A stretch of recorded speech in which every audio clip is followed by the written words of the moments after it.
Assalamualaikum. Selamat datang di Sultan Diamond Channel.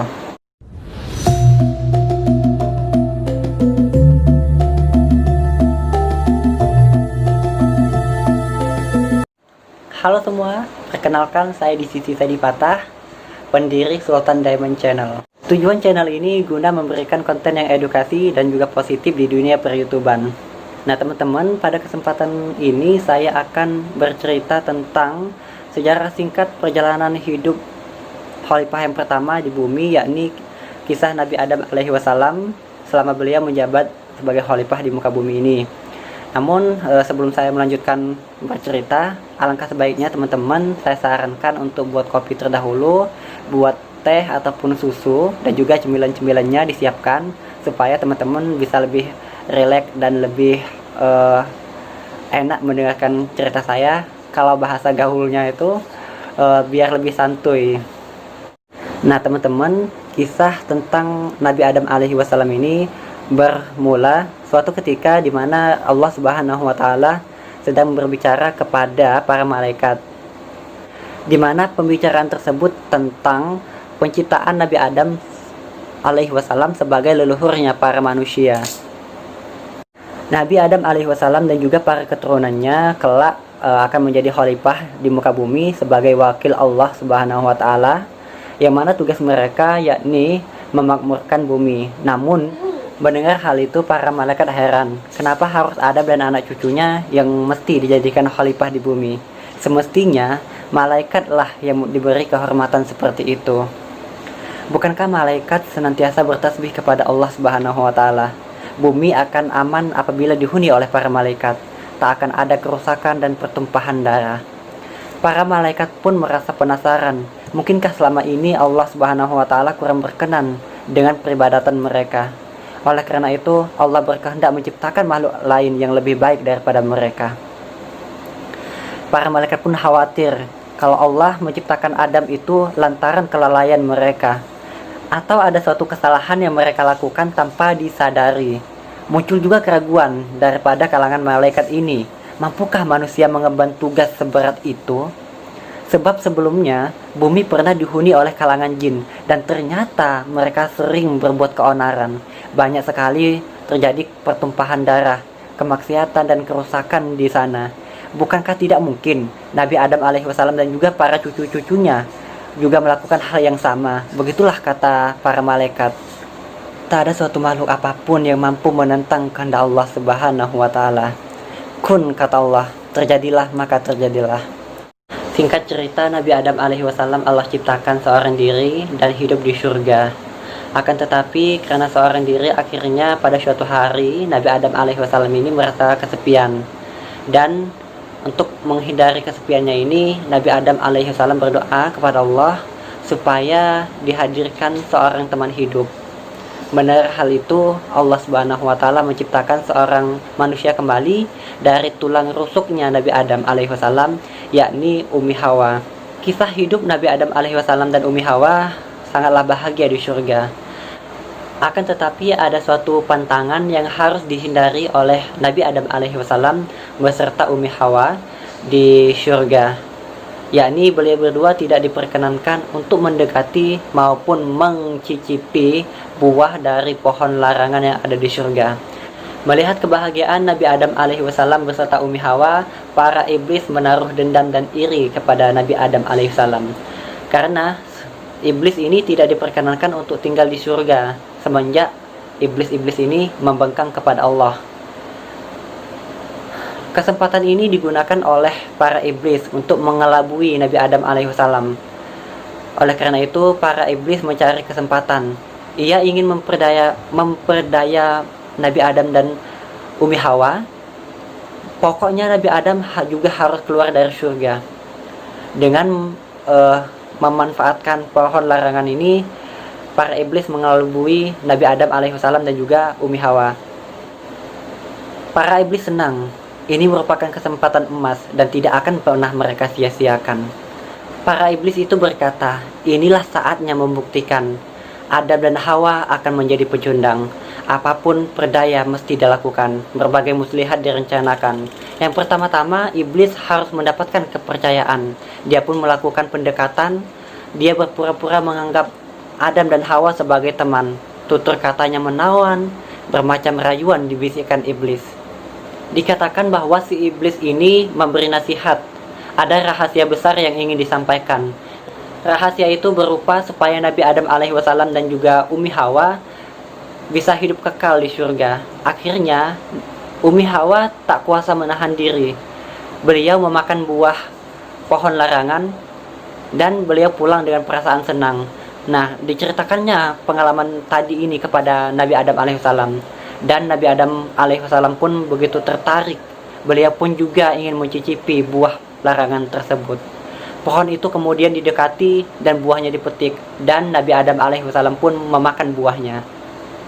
Suatu kesalahan besar telah dilakukan oleh Nabi Adam alaihissalam beserta Umi Hawa.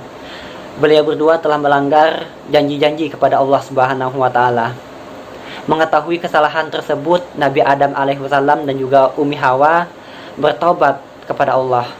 Sebagaimana Allah Subhanahu wa taala, Allah yang Maha Pengampun dan Maha Penyayang, maka taubat mereka berdua pun diterima oleh Allah dengan perjanjian bahwasanya mereka berdua harus pergi dari surga dan tinggal di bumi. Nabi Adam alaihissalam beserta Umi Hawa merasa tenang. Ampunan Allah membuat hati mereka terasa lega. Pengalaman itu menjadi pelajaran berharga bagi Nabi Adam dan juga Umi Hawa. Beliau sadar iblis benar-benar menjadi musuh mereka, musuh yang harus senantiasa diwaspadai. Segala bujuk rayunya mesti dijauhi. Hidup kekal ternyata muslihat seorang iblis. Akibat terpedaya, kini Nabi Adam alaihissalam dan juga Umi Hawa harus pindah dari surga. Mereka tak lagi tinggal di surga. Allah menyuruh mereka turun ke bumi. Sejak saat itu Nabi Adam alaihissalam beserta Umi Hawa tinggal di bumi. Mereka mengemban tugas sebagai khalifah. Namun perseteruan iblis dan Nabi Adam alaihissalam terus berlanjut. Iblis akan terus berusaha mewujudkan janjinya, janji untuk menyesatkan Nabi Adam alaihissalam. Demikian Nabi Adam alaihissalam dan iblis terus menjadi musuh bebuyutan. Permusuhan ini juga berlaku untuk keturunan Nabi Adam dan juga iblis. Permusuhan akan terus berlangsung sampai hari kiamat. Kenikmatan surga tinggallah kenangan. Dulu di surga serba ada. Mau makan tinggal makan, mau minum tinggal minum. Namun di bumi, Nabi Adam alaihissalam dan Umi Hawa tak bisa berpangku tangan. Mencari sesuap nasi menjadi tugas. Mereka harus bekerja keras. Saat diturunkan ke bumi, Nabi Adam alaihissalam dan juga Umi Hawa terpisah. Umi Hawa diturunkan di daerah Jeddah, Saudi Arabia. Sebagaimana kata Jeddah yang berarti nenek, maka sudah pasti Umi Hawa adalah nenek seluruh umat manusia. Sementara itu Nabi Adam alaihissalam diturunkan di daerah Hindustan. Keduanya bertemu kembali di Jabal Rahmah di antara Arafah. Oleh karena itu Jabal Rahmah kerap dijadikan simbol cinta oleh para peziarah. Perasaan bahagia begitu memuncah. Betapa tidak, selama sekian lama berpisah akhirnya bertemu jua. Hidup pun menjadi lebih semangat. Dan sekarang keduanya bisa berkumpul lagi. Berjuang bersama lebih mudah daripada sendiri-sendiri. Bisa saling menjaga dan saling menasehati. Nabi Adam alaihissalam beserta Umi Hawa hidup bersama lagi. Mereka adalah pasangan suami istri pertama yang ada di muka bumi. Keduanya beranak pinak, setiap kelahiran selalu kembar, laki-laki dan perempuan. Persalinan pertama lahirlah Kabil dan I'lima. Lalu persalinan kedua lahirlah Habil dan Labuda. Nabi Adam alaihissalam dan juga Hawa sangat bahagia. Kehangatan keluarga semakin bertambah. Semua ini berkat kehadiran anak-anak. Anak-anak pun menumbuhkan harapan. Ada penerus perjuangan. Selanjutnya anak-anak berketurunan lagi.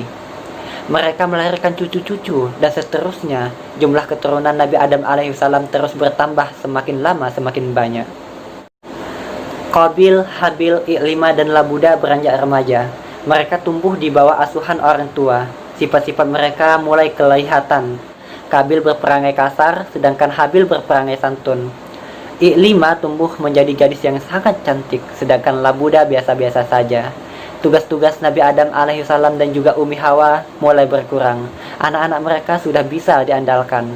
Labu dan Iklima membantu urusan rumah tangga, sedangkan Kabil dan Habil menekuni bidang pertanian dan juga bidang peternakan. Kabil dan Habil adalah saudara kandung dari anak buah hati Nabi Adam alaihissalam dan juga Umi Hawa. Kabil sebagai kakaknya dan Habil sebagai adiknya.